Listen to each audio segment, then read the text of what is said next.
శ్రీశైలం ఎడమగట్టు కాలువ సొరంగం పనులో పైకప్పు కూలిన ఘటనలో సహాయక చర్యలకు ఇబ్బందికర పరిస్థితులు ఎదురయ్యాయి. శిథిలాల్లో చిక్కుకున్న కార్మికుల ప్రాణాలు కాపాడడం క్లిష్టంగా మారిందని తెలుస్తుంది. ఎస్ఎల్బీసీ టన్నెల్ ప్రమాదంలో చిక్కున్న కార్మికులను రక్షించేందుకు సహాయక చర్యలు కొనసాగుతున్నాయి. సొరంగం నిండా బురద నీరు, అందులోనే అడ్డంకులు దాటుతూ 300 మంది రెస్క్యూ ఆపరేషన్ కొనసాగిస్తూనే ఉన్నారు. అయినా ఆచూకీ కాదు కదా, కనీసం ఆ 8 మంది ఆనవాళ్లు కూడా లభించలేదు. గంటల కొద్దీ శ్రమించి తవ్వుతూ ప్రమాద స్థలానికి దాదాపు దగ్గరగా వెళ్లారు. నిన్న ప్రమాద స్థలానికి 500 మీటర్ల దూరం వరకు వెళ్ళగలిగిన సహాయక బృందాలు ఇవాళ మరో 400 మీటర్ల ముందుకు వెళ్లారు. అయితే మరో 100 మీటర్లు వెళితే టన్నెల్ కూలిన ప్రాంతానికి రెస్క్యూ టీం చేరుకోనుంది. ప్రమాదంలో చిక్కున్న వారిని ప్రాణాలతో రక్షించేందుకు అధికారులు అన్ని ప్రయత్నాలు చేస్తున్నారు. అయితే సిబ్బంది క్షేమంపై ఆశలు సన్నగిల్లుతున్నాయి. టన్నెల్ ప్రమాదంలో 2 ఇంజనీర్లు, 6 కూలీలు మట్టి బురదలో చిక్కుకున్నారు. వీరంతా ఇతర రాష్ట్రాలకు చెందిన వారిగా గుర్తించారు. టన్నెల్లో 12 కిలోమీటర్ల తర్వాత బురద నీరు అధికంగా ఉండడంతో సహాయక చర్యలకు ఆటంకం ఏర్పడుతుంది. అధికార బృందాలు శ్రమిస్తున్న ఇప్పటికీ లోపల చిక్కున్న సిబ్బంది గురించి స్పష్టమైన సమాచారం లేదు. రెస్క్యూ టీంల ప్రయత్నాలు వేగంగా సాగుతున్నాయి. ప్రభుత్వం, విపత్తు నిర్వహణ విభాగం, రక్షణ బృందాలు సమన్వయంతో సహాయక చర్యలు చేపడుతున్నాయి. మంత్రులు జూపల్లి కృష్ణారావు, ఉత్తమ్ కుమార్ రెడ్డి దగ్గరుండి రెస్క్యూ ఆపరేషన్స్ను పర్యవేక్షిస్తున్నారు. మరోవైపు ప్రధాని మోడీ, లోక్సభ ప్రతిపక్ష నేత రాహుల్ గాంధీ సీఎం రేవంత్తో ఫోన్లో మాట్లాడారు. సహాయక చర్యలపై ఆరా తీశారు. తెలంగాణ గవర్నర్ జిష్ణుదేవ్ వర్మ కూడా నాగర్ కర్నూలు జిల్లా కలెక్టర్తో మాట్లాడి సహాయక చర్యలపై సూచనలు చేశారు.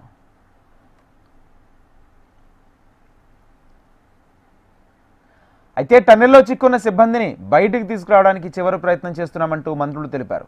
5 గంటల పాటు టన్నెల్లో సహాయక చర్యలు పర్యవేక్షించిన మంత్రి జూపల్లి పరిస్థితులు భయంకరంగా ఉన్నాయన్నారు. 8 మంది క్షేమంగా బయటపడతారన్నది అంత ఆశాజనకంగా లేవని చెప్తున్నారు. లోపల నుంచి కార్మికుల శబ్దాలు కూడా వినిపించడం లేదని, చివరి ప్రయత్నం చేస్తున్నామని, మరో 100 మీటర్లు వెళితే తప్ప ఏమీ చెప్పలేమని అన్నారు.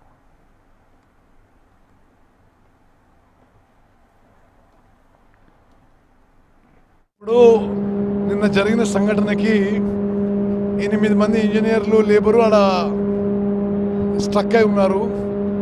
వాళ్ళని సర్వైవ్ చేయడానికి, వాళ్ళని సేవ్ చేయడానికి, వాళ్ళని రక్షించడానికి సర్వశక్తులు ఒడ్డిస్తున్నాం. రాష్ట్ర ప్రభుత్వంగా భారత సైన్యం, Indian navy, national disaster response team అందరూ పిలిపించుకున్నాం. అందరితో కలిసి పనిచేస్తున్నాం. ఇప్పుడు మళ్ళీ మీరు ఆ లోకల్ ట్రైన్లో చూశారు, వాళ్ళు మళ్ళీ లోపల పంపించాము. అదేమో కన్వేయర్ బెల్ట్, అదేమో పైన ఎయిర్ పైప్ లైన్. అది ఇప్పుడు ఆక్సిజన్ పంపిస్తున్నాం లోపలికి. ఓకే, ఇదేమో కింద లోకల్ ఇంటర్నల్ ట్రైన్. అన్నింటినీ యాక్టివేట్ చేసి నాకు సంపూర్ణ నమ్మకం, విశ్వాసం ఉంది. ఇలా సాయంత్రం వరకు మనం వాళ్ళని రక్షించుకోగలుగుతామని చెప్పి నేను ఆశిస్తున్నాను. చివరి 100 మీటర్ల వరకు నేను స్వయంగా వెళ్ళి రావడం జరిగింది. అయితే ఇంకా ఈ యొక్క రెస్క్యూ టీమ్స్ అనేది చివరి ప్రయత్నం కూడా చేస్తూ ఉన్నారు, చివరి పోయే ప్రయత్నం కూడా చేస్తూ ఉన్నారు. ఇంకా కొంత మెటీరియల్ అవసరం తీసుకెళ్తా ఉన్నారు. అయితే జరిగిన సంఘటన బట్టి చూస్తే తీవ్రత ఎంత ఉందంటే, 100 టన్నులు ఉన్నటువంటి టీబీటీ మిషన్ పార్ట్ సుమారుగా 150 మీటర్ల దాకా కొట్టుకొచ్చింది. అంటే బరువైనటువంటి వస్తువులు కూడా కొట్టుకొచ్చినాయి. సో చివరి ప్రయత్నంగా జరుగుతూ ఉంది. We have to wait and see for some more time, but chances are not that చెప్పలేను. నేను 13 కిలోమీటర్ల 13 పాయింట్ ఆల్మోస్ట్, అంటే ఒక 100 మీటర్ల దూరం, ఓన్లీ 100 మీటర్స్ మాత్రమే గ్యాప్. చివరి దాకా ఓన్లీ 100 మీటర్స్ మాత్రం. మెషినరీ లోపలికి వెళ్ళే అవకాశం ప్రస్తుతం లేదు. మెషినరీ వెళ్ళేటువంటి పరిస్థితి లేదు. డీవాటరింగ్ జరుగుతూ ఉంది. ఆ మడ్డు తీయాలంటే కూడా కాళ్ళు పెడితే లోపలికి వెళ్తూ ఉంది. సో డెఫినెట్గా ఎందుకంటే రెస్క్యూ టీమ్స్ ఆపరేషన్ కొనసాగుతూ ఉంది. వాళ్ళకి అవసరమైనటువంటి ఇంకా కొంత సరంజామా పంపించే ఏర్పాటు చేస్తూ ఉన్నాము. So it takes some more time, you cannot predict. అంటే అంతా చెప్పలేము, ఇప్పుడే అంత ఆశాజనకంగా కనపడతలేదు. తమది రైతు ప్రభుత్వం. రైతుల సంక్షేమం కోసం సాగునీటి రంగానికి పెద్దపీట వేశాం. ఇవి ప్రభుత్వాలు చెప్పుకునే మాటలు, కానీ అందులో వాస్తవం ఎంత? పెద్దపీట సాగునీటి ప్రాజెక్టులకు వేస్తున్నాయా, లేక వారి కమిషన్ల కోసం పెద్దపీట వేస్తున్నాయా? అంటే కమిషన్ల కోసమే సాగునీటి ప్రాజెక్టులకు పెద్దపీట వేస్తున్నాయని చెప్పక తప్పదు. అందుకు ఉదాహరణగా నిలుస్తుంది మనం చూస్తున్న ఈ ఎస్ఎల్బిసి ప్రాజెక్ట్. 20 సంవత్సరాల క్రితం ప్రారంభమైన ఈ ఎస్ఎల్బిసి సొరంగం పనులు నేటికి పూర్తి కాకపోవడం దేనికి సంకేతం? ప్రస్తుతం 8 మంది గల్లంతు కావడంతో ఒక్కసారిగా ఈ ఎస్ఎల్బిసి పనులపై నీళ్ళు కమ్ముకున్న పరిస్థితి కనిపిస్తుంది. అయితే ఎస్ఎల్బిసికి పనులు ఆటంకం ఎందుకు ఏర్పడుతూ వచ్చాయి? అసలు 20 ఏళ్లుగా ఎస్ఎల్బిసి పనులు ఎందుకు మందకొడిగా కొనసాగుతున్నాయి? పడుతూ లేచే కిరటాలుగా ఈ ఎస్ఎల్బిసి పనులు ఎందుకు కొనసాగుతున్నాయి? ప్రభుత్వాలు తమకు బాధ్యత లేదా అన్న ప్రశ్నలు ప్రజల నుంచి వెలువడే పరిస్థితి కనిపిస్తుంది.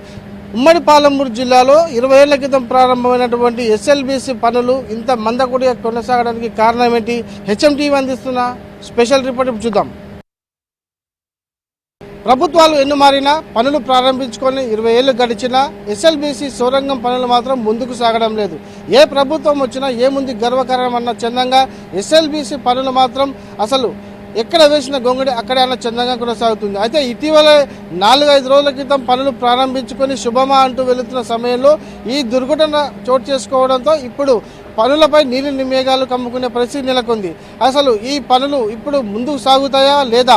ఈ ఘటనతో మరింత భయాందోళనకు గురయ్యే పరిస్థితి ఇక్కడ పనిచేసే కార్మికులు నెలకొంది. ఏది ఏమైనప్పటికీ ఎస్ఎల్బిసి పనుల్లో పూర్తి స్థాయిలో వేగం పెంచాల్సిన ఉన్నప్పటికీ ప్రభుత్వాలు మాత్రం కేవలం నిమ్మకు నీరెత్తినట్టుగా వివరిస్తుండటంతో ఈ ఎస్ఎల్బిసి పనులు 20 ఏళ్లుగా ఎక్కడ వేసిన గొంగడి అక్కడే అన్న చందంగా కొనసాగుతూ వస్తున్నాయి. ప్రస్తుతానికైతే ఈ ఘటనతో మరింత వేగం తగ్గే అవకాశాలు ఉన్నాయి. ప్రస్తుతానికి ఇదే ప్రాంతానికి చెందినటువంటి ముఖ్యమంత్రి రేవంత్ రెడ్డి దీని పట్ల ఎలా స్పందిస్తారు, పనుల్లో వేగం పెంచి ఇక్కడ పనులు నిర్వహించే కార్మికుల పట్ల ఎలా భద్రత పాటించే విధంగా ఆయన చర్యలు చేపడతారో వేచి చూడాల్సిన అంశమే. శ్రీనివాస నందచారి, హెచ్ఎంటీవీ, మహబూబ్ నగర్.